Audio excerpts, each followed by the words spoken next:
Welcome to the Gentleman's Talk, where the podcast talks about a man's battle with mental health, his personal experiences, and his journey to be a better soul. Hosted by James Dean Littlejohn.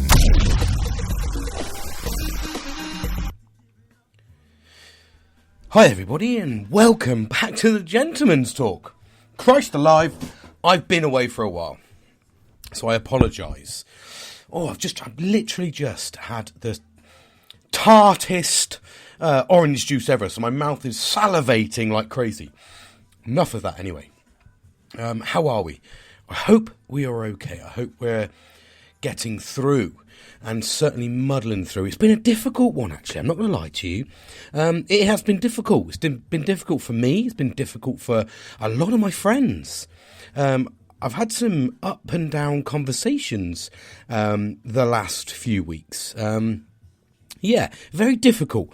I've tried to unpick it. I've tried to think about it. I've tried to reflect on it as much as I can and try to understand it, where I'm going. I mean, I know the foundation and the core of why I'm not feeling great at the moment. As you've heard, this is still ongoing. This is a big family battle for us. I try to manage it as best as I can. I have been absolutely horrendously shattered lately. Just constantly, I'm making little mistakes. And this is where I know my mental health isn't in top quality, is because I'm making little mistakes. I'm talking about stupid little mistakes, such as sending out calendar invites to colleagues twice, attaching documents to emails that shouldn't be. They're going to a different person. Little silly things that can make big problems. When you think about it, it's those little mistakes that cause injury. And I can't help but think that. I deal with health and safety every single damn day, well-being though, and I also deal with diversity inclusion. And when you're surrounded by that and you talk about that, it does bring to light a lot of problems, a lot of different areas, doesn't it? And for me, that's really where I've noticed, because my mental health has been in a decline. I do try to remain as positive as I can. I try to bang on the mask that we talk about all the time. But it's difficult. And what happens is the cracks, they don't display in forms of, for me at the moment, I'm controlled. I said I've been doing the right things. So I've been going for my reflection walks. I've been actively analysing and reflecting on my life. Really, really, really making an impact. And that's what's kept me afloat and stopped me really from being the angry person. Although I had what I call cracks, little seams of the evil, if you like. The depression has been seeping out of me. And what do I mean by that? Is, like, for instance, I'll give you a quick scenario. It only happened a couple of hours ago. I was making tea. Normal situation, I cook tea most nights now. My wife, she works away, so I don't really get a lot of time in the evening. So it's a case of I finish work a little bit earlier because I work from home, and when I work from home, I muck in, I do the tea, and today we've been a bit of a bit amiss, and I think that's because I said my mental health's not been great. I've not been motivated. It's been fucking awful. So what she's done is she's done the supportive wife thing, and she got an old spag bowl, not old as in fucking mouldy. I mean a frosted one, a frozen one, and pulled it out, thawed it out, stuck it in the pan, because that's why we save food. And I mean, how many times do we save food and never eat the fucking food? Well, we're actually eating it. We're in a cost of living crisis, so we freeze a lot of fucking food, I can tell you that. And defrosted it, put it in the pan, added the passata all ready to go, left me a note to say the pasta fucking longy jobbies, the pasta, what they could, spaghetti, fucking knob, trying to find a word that's not even specialist. The spaghetti was all in the little plastic jar, ready to get poured into the boiling hot water to cook. And I'm not giving you a chef show here, bear with me. And so it was all ready to go to make my life easy. So anyway, what I did was I came in at a rush. I'd finished work, and like I said, my mental health's been showing some cracks. I am making silly mistakes. I was kind of finishing work, but I was actually fixated on. I'm doing this training program for work, and I'm inputting all this data, and I'm fucking finding out the prices, costs, how many hours. I've done this thing. I've been absolutely fixated on it. I don't know why. Well, I do know why. It's the ADHD. I'm fixated on something. That's what I did. I've done nothing else but that. And yeah, it's kind of, because I've been fixated on that, I was carrying on with that, working late, and then I went in and thought, shit, I need to fucking cook some dinner. So I banged on the spaghetti. Then I thought to myself, it's going to be a bit flavourless because the tomato would have reduced down from the last time. I didn't realise she'd already put tomato in it. So I put some tomatoes in it, some half chopped tomatoes. So naturally, this product now has gone fucking runny as hell. And then my daughter came in and she said to me, I said, I've cooked your favourite. And she went, what's that? And I went, spaghetti bolognese. And she was like, that's not my fucking favourite. She didn't say fucking favourite. If she did, I probably would have fucking commended her and slapped her at the same time. You fucking do it. Anyway, digress. But she would have turned around and she said, no, that's not my favourite. That's Tegan's, my other daughter. I was like, oh, okay, then, yeah, fabulous. And then she goes, I like meatballs and spaghetti. I was like, okay, well, it's pretty much the same. It's just literally one's in a fucking ball, one you've minced. So, so I chucked them in the fucking oven and quickly did those in the air fryer, because they take 8 minutes. Fucking beautiful, job done. Bit of garlic bread, fucked that up. And then basically, as I was mid-cooking, I put a bit of corn flour in the fucking, in the sauce, because I noticed it was runny as fuck. I was like, oh, bollocks. So I tried to save it. And then in came the pack, I call them, my fucking children, and my wife, and they all came in, and I fucking absolutely fucking lost it. Like, to the point where there was so much fucking stress, noise. One daughter's hyperactive, one daughter's filming me fucking going ballistic. And fucking my youngest daughter's I don't know what to do about this fucking big fella. He's not happy. My wife's thinking, what the fuck have I done wrong? Because I'm blaming her. I'm like, you put tomatoes in. Let me cook it from fucking scratch. Why the fuck are you doing this? Do you want me to cook? Do you not want me to cook? And it was fucking, that's where I was. It was basically, everybody was on fucking receive. I was like, Bob! And it was basically a culmination of fucking stress. I'm tired. I'm making stupid mistakes. And I don't make mistakes. And I don't mean in a big-headed way, but I try not to. I do make mistakes. Obviously, I'm a fucking human being. But I try not to. I certainly try not to make mistakes in a job role that I know that I'm fucking doing. And I'm like, I don't, but I'm making stupid mistakes. And it's almost like, I don't know, it makes me feel a little bit fucking sort of stupid, And I'm like, what the fuck are you doing? Why are you making these stupid mistakes? And I don't know why. It's just, and it's the frazzled brain. And to be fair, I've got a day left before I've broken up. So I haven't taken fucking any time off in 4 or 5 months. So I've decided to take a 2-week break with my family at Christmas. And I finish tomorrow. So, it's even worse because I'm just in fucking get you home mode. I'm literally I'm in that mode we can probably all relate, where we're so close to having a time off that we're like, I don't want to do anything on this last fucking couple of days because I don't want to jinx the fact that I'm going to come back to a whirlwind of shit, or I'm going to fucking ruin something and get phoned on my fucking leave, or whatever it may be. You're trying not to make mistakes. You're trying not to fucking do stupid shit. And that's what I'm like. I'm like, fuck, I just want to get out of here. So I'm very, very stressed. And like I said, that to me was the first shouting that I've done in a long time. I don't argue. I really don't try to argue anymore because I don't see the point. It just fucking upsets people. Everybody just gets emotions. There's just no point in it.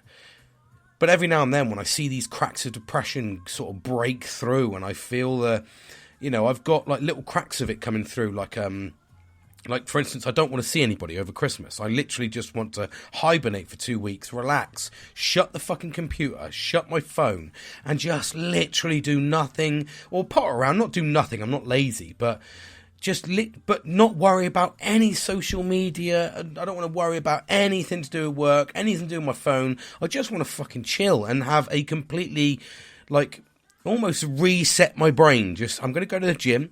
I haven't told anybody that. This is the first I've said it because I don't want to jinx it and I don't want to say it, but I'm fucking loving it. I want to go, and which is a really big thing for me. And I think I'm just going to do it privately. I'm just going to go on my own, and I'm just going to do it as and when I know I'm going to get fucking DOMS. I fucking know that. Delayed onset muscle syndrome, for anyone who doesn't know. And I know I'm going to get it, but it's wanting that motivation. I want to hit 2023. I've got through 2022. I feel I've been in a better place. I've had a rocky fucking road the last couple of weeks, or a couple of months, to be fair. But at the same time, this break's coming at the right time for me to acknowledge. And like I said, the whole purpose of this is learning, and it's. I was having this conversation actually with my friend, who I'm trying to pin him down for a fucking podcast. But the Billster, I had a little conversation. We spoke earlier on. He gave me a phone call and we were chatting away, and it is really interesting how, when you talk about mental health, when you live with mental health, when you talk about it, if you deal with it, say for instance, is your job role. It's amazing how much you really do need a break. You need a break from the norm. You need a break away from things.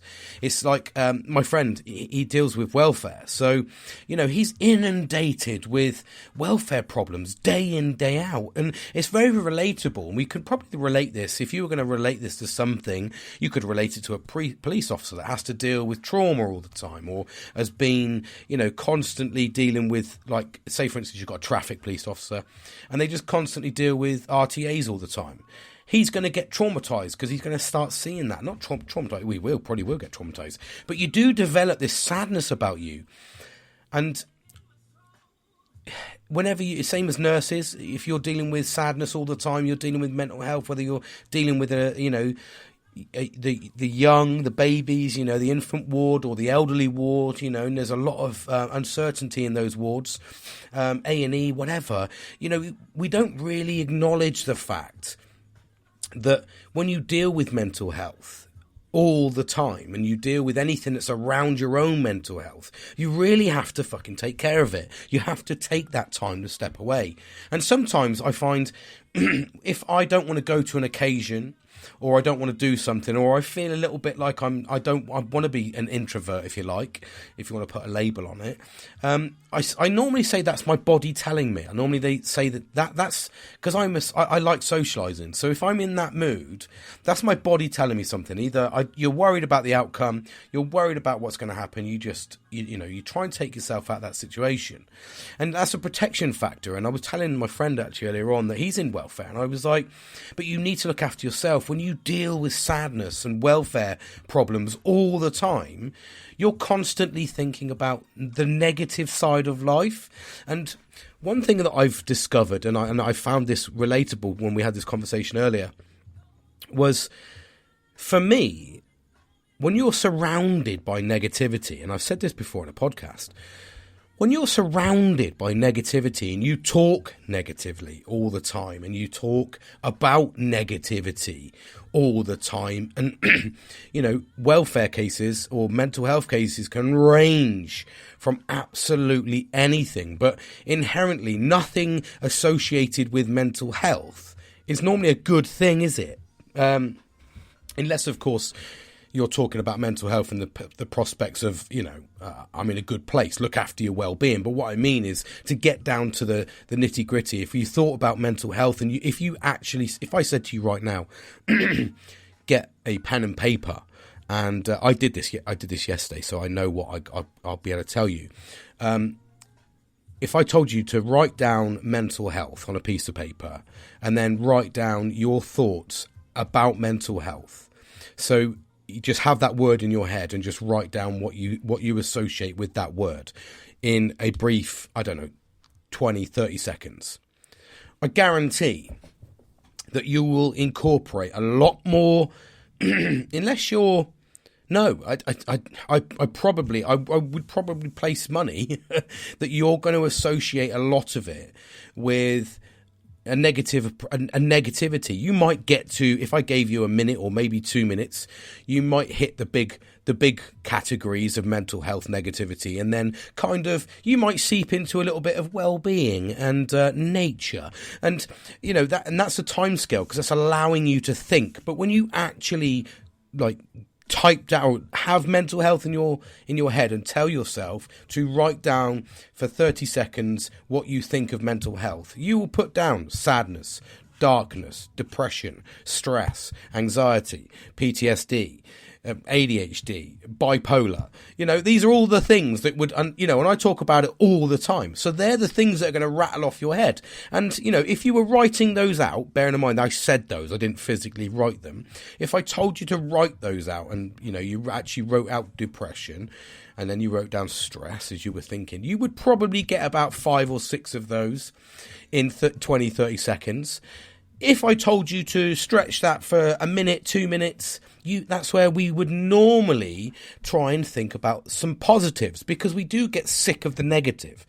So we try to go, I better think a little bit. Oh, there is nature, mental health, good things, swimming, nature, cold water therapy, meditation, yoga. If you gave yourself a little bit more, and then I suppose I could caveat that a little bit with, if you're working in mental health or you're working around a positive thing to do with mental health. So say, for instance, you were, you're into meditation, or you're into yoga, or you were into reflection. So these things I bang the drum on all the time about. If you were in that field, you would probably err towards that, because you'd be thinking positive. So I would like to think that maybe that would be a little bit of a caveat on that, on you looking at the darkness. But at the same time, I still stand my ground that if you just asked random people, or even yourself, just, have a go at it, see what you think. Because and that's what I was trying to say to him. I was trying to say, when you're associated with, all this negativity and all this sadness, it really consumes you. And one of the big things with mental health, and we can all relate, is how challenging it really is. So, and most things associated with mental health are challenging. It may be just a challenge to get therapy. It may be a challenge to go over your past when you're in therapy. I mean, Christ, I think the NHS waiting list for ADHD is 2 years. And that's why a lot of people like myself, you can go private. So, to try and get your results a bit quicker. But then you hit the financial burdens of that. So it depends on your commitment. And a lot of people don't have those resources. But just that's a challenge. And then you've got therapy as a challenge. And then you've got just everything that's associated with it, rebuilding yourself, whether you want to go to it. If you may be addicted, which may be a point of your mental health. So you may have an addiction, drugs, alcohol, whatever. So these are all challenges that you've got to get over all the time. So everything that's associated with it, it takes work, but at the same time, the results far outweigh the cost of time. And I genuinely mean that. And I know there'll be people going, oh, you're making it sound horrible. No. Because the underpin bit is the results are worth its weight in fucking gold. Because to be happy is, what is the definition of happy? We all have different interpretations of what happy is. Some of us want to be rich. Some of us just want to have children. Some of us just want to be married. Some of us, whatever your desire. But those goalposts inherently always move for your happiness level. But at the same time, to get there, to look after your mental health, to be positive all day, to be positive when you wake up, right the way through to when you go to bed, to be that. And I relate that actually to Keanu Reeves. He is, I think, for me, the most relaxed guy ever. And I know that he's a celebrity, etc., but he's a very humble celebrity. He's got nice things, but he's not flash, still lives in the same house. So all of these massive positive things. And I think that for me, that is the guy that's got it right. He's happy. That's what I think that for me, that's what I aspire to be. I aspire to be Keanu Reeves. I'm not in it for the flash stuff, just the odd little nice bit, and just indulge in society. So I think it's, so we all have different definitions, but that is ultimately the spot on bit of it. But what I mean by that, and what I draw, I digress a little bit, but what I draw back round to is the challenge. And what we often find with the challenge of mental health, whether it be you're associated with mental health, so it's your job role, whether it's, you've got family, friends, yourself, whatever it may be, we don't always get the results we want. And this is where I chatted to my friend earlier, and we were open and honest. We're open and honest with each other. So he said, he's not been feeling great lately. And I was like, fucking hell, what's wrong? And, we were chatting away. We had a good chat. And this is the collaboration piece. This is the opening up piece. And he just said, basically that we were chatting away, and I said we were chatting about mental health and how he's dealing with a lot of negatives all the time, and it does get you down, and it does. And I said, well, you've got to look after yourself. I said, I acknowledge what you're saying, because anything with mental health is challenges, and sometimes you find if you're listening to your own challenge. So, say for instance, I want to better my mental health, and I'm going to go and run 2 miles. Okay, fucking brilliant. I go and do that, and I fail. Okay, it's a failure on me, and I'll keep trying. The problem when you are in a role like he is, and this is where I think we need to look after each other more, is, when you're dealing with the outside parameters, such as you're helping someone else, or even yourself, if you're relying on the NHS, say, for instance, to find you a therapist, and it's a 2-year waiting list, that's really difficult. Are you still going to have the same mindset in 2 years? That 2 years is so fucking long that if you didn't get that help in ADHD, so much could have happened in 2 years. And this is where a lot of the problems stem, is people can't find the access routes to get the help they need. And that is disheartening when you're dealing with that from an outside member. And I think that's where I was absolutely relatable to him. He was down because he's dealing with the negatives, and he can't always find the positive results at the end. And that's what I'm looking for. And I said, well, that's understandable. As a human being, you want to succeed. You want to help other people if you're a good human being. So that does get you down. And I said, that's why you need to take a block. You need to take some time away, listen to your body, listen to your mind. And that is what I'm talking about. All of these things incorporate everything else. He stayed on track with his weight loss record, which is absolutely commendable. And I said, that's giving you focus and purpose. But he finds it hard to socialise. And I said, I'm the same. And that's where I draw back to what I said about 20 minutes ago, that everyone I'm talking to at the moment is finding things difficult. I'm just going to crack my fire down a bit. I was just getting a bit toasty-woasty. It's a little fire, don't worry, mate. I'm not burning fossil fuels. Well, actually, I am. Of course I am, dickhead. I meant like coal, actually. I am, but the indirect process after coal. So anyway, fuck it. We lose there. See, this is what I'm talking about. This is what I'm talking about. I'm slipping. My mind's going crazy. But yeah, this is where I said to him, you need to look after yourself. You've got to take care, listen to your body and your mind, listen to everything. And this is where we caveat round, we talk about this all the time, and we're nurturing and we're doing the right things. By doing the right things, we're keeping ourselves afloat sometimes. And that's what I've noticed with my friends lately. All of my friends, and I, I've not got very many in the sense that I don't have a wide selection of friends to worry about, but I'm committed to the ones that I do. And what I have seen is, I've seen my friends up and down, a little bit of roller coastery,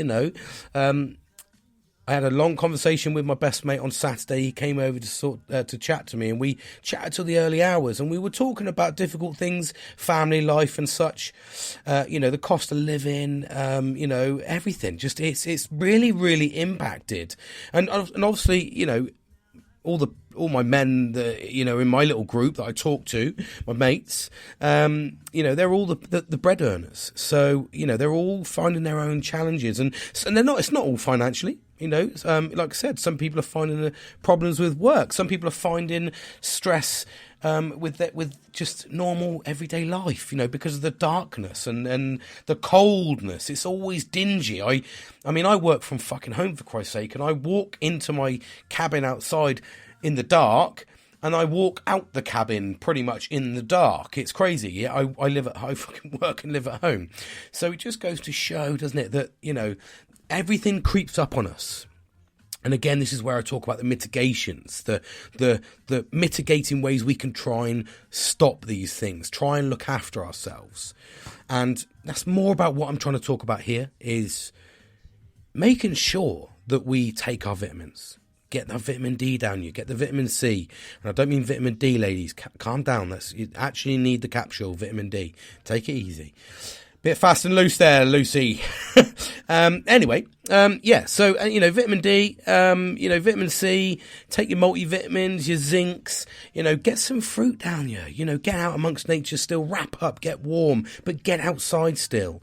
You know, reflection, meditation, fantastic things, especially this time of year. You can't beat a little bit of meditation when it's cold outside, the window is crisped up, there's frost on the vegetation, and, you know, you've got the fire on, the heating on, if you're lucky enough to have it on, because you know, we're getting absolutely fucking pummeled up the bum by the energy companies. But in that brief time of heatness, we frost up a little bit. But anyway, utilize that time to sit in, reflect, listen to music, turn the TV. I've turned the TV off for the last 2 weeks. Not fucking interested. Apart from one day, because I was very ill and I did binge watch Elementary, a recommendation from a good friend of mine. So I have done that recently, but that was the one day I just wanted to sit and chill out.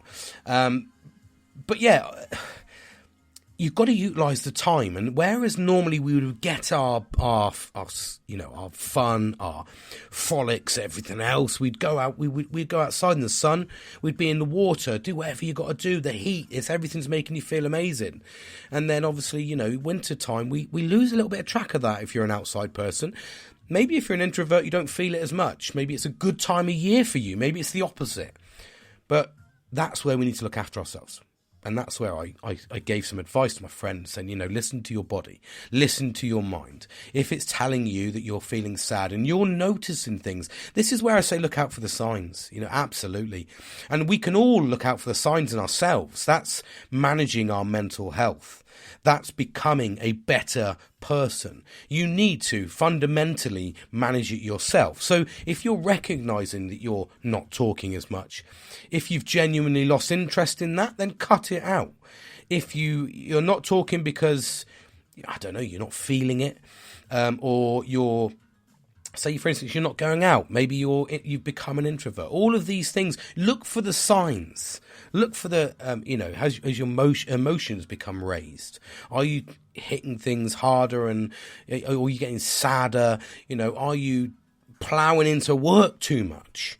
And you're noticing it. You're not looking forward to Christmas because you're away from work, because work absolutely gives you the focus and drive mentally. And I'm saying that from experience, because I fucking did that. You know, I worked every hour God send, and that was an alarm bell for me. I don't do that now. I can tell you that straight now. My work-life balance is really coming on point. Really coming on point. Do what you can in the work hours. Cut the work hours out. And I know that's a very easy thing to say, but if you enjoy your job, and I think if you're at the right level and you're in the right job, you can do that. It's only when we sort of push ourselves a little bit too hard that becomes a bit of a problem. So just manage yourself in that sense. Manage your mental health. Manage your well-being. You need to effectively do that. And it was actually interesting because I listened, you know, I watch a lot of quotes. I watch these little snippety things where people talk and they offer quotes. And I was watching, Christ, what's his name? I can't remember his bloody name. I can picture his face. Nope, it's gone, completely gone. It may come back to me. Rapper, he's got some tattoos on his face. He's a little bit chubby. Nope, it's gone to me, but someone's going to tell me who it is. I can picture his face now, but never mind. I'll move on. Can I? No, I tried to squeeze it out, it didn't come out. But it was him. And he actually said to me, in an interview, he was saying that his mental health's been up and down, rocky as you like. And he said, when the interviewer said to him, what helped you? And he turned around and said, ultimately, the thing that helped me the most was myself. You have to want to do it. And I've said this numerous times, is you have to want to do it yourself. If you want to stop the addiction, if you want to stop the mental health problems, if you want to, if it's a job, you have to want to change. You have to want to stop the addiction. You have to be the one that makes that decisive choice, because ultimately you have to have the inner strength to do it when you're not being supervised. And that's really the sort of... I thought it was going to come to me then, his name. It's there. I can feel it. I can feel it on the tip of my tongue. It's doing me in. But ultimately, you have to be the one that wants to do it. You have to be. Because if you're not, then what everybody else is doing is going to be, it will only be 10, 20% of what you need. You need to be focusing on driving yourself forward, understanding where you're going wrong, where you're going right, and making the right choices. If you need therapy, get fucking therapy. If the relationship is a problem, get rid of the relationship. Your life is worth more than that. It is worth more than everything to stay in these situations where we shouldn't be. I know it's difficult. I absolutely get that. And I get that sometimes, the job, you can't move from the job because you're not skilled to move on. So I understand there's difficulties. I understand. And it's me, I get excited, I know. Because I want people to succeed. And I know that these things are difficult. And I know that sometimes you're in that rut. What you can do, though, is look after yourself. Even if that just means buying yourself something small to make yourself feel happy, getting your hair cut, getting your nails done, whatever it may be, going out with your friends, going out for a meal. We can do it, have someone round for a glass of wine. And I'm talking all different levels of budgets here. But just by doing that one thing, it will bolster you. It will give you the boost you need, the serotonin boost you need to feel better. And that's what we're trying to nurture here, is looking after ourselves. And I think that's really the moral of certainly my story at the moment, because that's exactly where I'm at. I'm managing my mental health. I'm not succeeding. I'm not excelling. I'm certainly not in the green, but I'm not in the red where I normally would sit at this time of year. I'm in the orange, because I'm doing the right things. Yes, fuck, it's hard. There is days where I just want to physically fucking break. There's days where I want to just shut my computer off and just fucking walk away forever. There is days like that. Christ alive. But at the same time, by managing your mental health, you actually see what's around you. And I can be blinkered by that. Absolutely. I have been selfish. There's people out there. I've been bitching and moaning about finances and such like and struggles. And there's people out there, that are worse off. And I'm sat there talking to them, and I know they are. And they're going, what the fuck are you talking about, mate? And we've all got different levels of what our struggles are. So... But it's interesting. I reflected quite heavily on that, and of lately as well. I think it's because I've been in a low place. I do reflect on the negatives a little bit too hard sometimes, but also at the same time, the reflection's given me the ability to look at previous conversations and previous situations and how I've dealt with them, and that for me is what I'm learning about myself. So I'm learning that actually, what I might seem as a problem, I might be bitching and moaning about someone else whose situation may not be similar to mine, but whatever situation is going on in his head is just as bad for him, and vice versa. We all have our own problems. We all deal with our problems in different ways. Absolutely. And yes, it can be frustrating. I've certainly found mental health, when you're in a really poor place, to try and deal with other people's mental health is really hard work.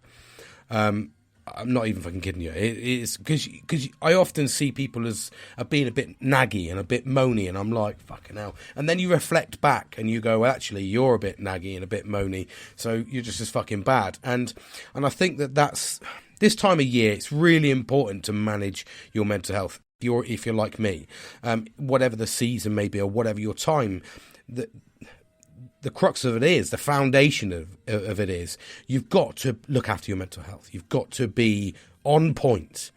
You've got to do the things that make you happy. And do it as much as you can. You've got to look after yourself. You've got to eat healthy, train. We see it all over the place. We see everybody that spouts on about it. And then we all wonder why our mental health isn't in a good place. It's because we're not doing the things that make us happy. And a lot of the time, we're on the rat wheel of life. We're going to work. We're performing at work like fucking, modern day slaves, really. And then you're coming back from work to deal with, all the other problems you've got if you're raising a family or you've got pets or whatever it may be. Your problems, it might just be your car, it might be whatever, it might be the mortgage, whatever these problems are, you've got to deal with them. And then you've got that in your head. And then you go to work. And then your weekend is consumed by worry and not really doing the things you enjoy. And that happens. And those weekends turn into weeks. Those weeks turn into months. And those months turn into years. And that's the rut we get in. And that's what we need to be aware of, is we don't want to get to that point where I did. I got into the point where it was years of rut for me. Years of the wrong decisions, the wrong places, the wrong people. I spent years doing that. And for me, that was because my mental health, I wasn't looking after it. I point blank was not looking after my mental health. And I've learnt the lessons. And I think that that is where we need to manage it. And that's why I talk so openly, so positively, because that's the challenge that we all face. This year for me is absolutely, it's a difficult time. Like I said, December, 2 times I've tried to not be here in this same sort of period. I've had car crashes in this period. December is inherently surrounded by a lot of sadness for me. But in actual fact, through managing my mental health, I'm looking forward to Christmas with my family. I'm looking forward to seeing some friends. I'm looking forward to talking. But at the same time, I'm also looking forward to hibernating, shutting away from the rat race of life, shutting away from, people that inherently annoy me. No, that's the wrong word. But just away from everybody, the rat race of life, I call it. Just away from all those people and just basically having fun, relaxing, taking our time, not really, and it doesn't involve money. I'm talking about going walks in the forest with the dogs and just literally getting amongst nature and looking after ourselves, eating healthy with a bit of unhealthy. There'll be a bit of gin chucked in there, don't you worry. But yeah, that's ultimately what we're looking at, is managing our mental health. So I'll leave it there because, it was one of those ones, like I said, I should have jumped on Sunday. It's my reflection day. I did reflect, but I wasn't in the mood to talk. So I'm, I just, and I wasn't yesterday, and even tonight, I'm going to be honest, I wasn't. I don't know why. Well, I do know why. My mental health, I've given you a couple of scenarios there and the importance of why we look after ourselves. But I've got so much out of it. Again, this is the positive of talking, and this is the positive of switching or acknowledging that mental health can be a dark place, can be a negative place. But you know what? It can be a positive place if we do it the right way. And I think that's the important place. The little snippet from today, the little nugget, is we've got to do it the right way. And that's what this is about. So I've got a few things coming up. I've got some time off, so I'm going to do some, I'm going to do some little mental health things on this, just on the build up to Christmas. And like I said, in Christmas, it's always inherently been a dark place for me, so I can really appreciate that Christmas can be surrounded by darkness for a lot of people. I lost a friend last year who felt lonely. He was only in his 30s, and he decided he didn't want to be here because he didn't want to be lonely. And that is the importance of mental health and why we reach out to people. We keep talking to friends and family and loved ones and opening up and making sure that we manage our mental health through discussions and conversations. And what we don't want to be is a statistic. And that's a very valid one for me. And acknowledging that that's him, a very good friend of mine that gave his life to loneliness at this time of year. I've been there, and that alone is enough for me to make the conscious effort at this time of year to make sure that men don't feel alone. Or anybody feels alone in that matter. No one should be alone at Christmas, but men ultimately bottle it up, and we're under a lot of pressure, especially if you're the bread earner. You've got to bring the money in, you've got to feed the kids, the turkey on the table, and they all want the Gucci stuff and the the new fandangly bits. I know the pressures of life, it's horrible, and sometimes it's hard. We've got to meet expectations but be realistic with our children. Certainly a pressure that I face annually. So yes, it's tough times. But I want everybody to know that, there is ways out. There is people we can visit. There is charitable organisations, mental health organisations that we can talk to. There is friends and families that we can talk to. And also, ultimately, I think that when it comes to if you're a dad and you feel like you've got the pressures of being a father, I've actually just become open and honest with my kids and just gone, that's out of my fucking league, mate. I'm sorry, but there's 3 of yous, and if you want a £120 jacket, I have to spend the same amount on my other kids. So that to me is £360 then. So I put it into context, and I think that that's the way that I try to relieve. I try to be as positive as I can for them, but at the same time they do need to understand that we are feeling the pressures as dads and mums, families, whatever. We do all feel these pressures at this time of year, so it's really important to reach out friends and families and loved ones and make sure that they feel or know that we can relieve some of this pressure. We can let some of this pressure go by just talking, being open and honest with people. If you're struggling, don't struggle. Go and see someone. Let someone know. Talk to someone, and we can certainly get some. There can certainly be some help out there. So thank you very much for talking to me, or listening to me. Sorry, thank you for listening to me, and I look forward to talking to you again soon. I know I've done another 3 minutes of talking. I said I finish this, and I keep on going. Lovely talking to you all, and I'll speak to you all soon. Take care.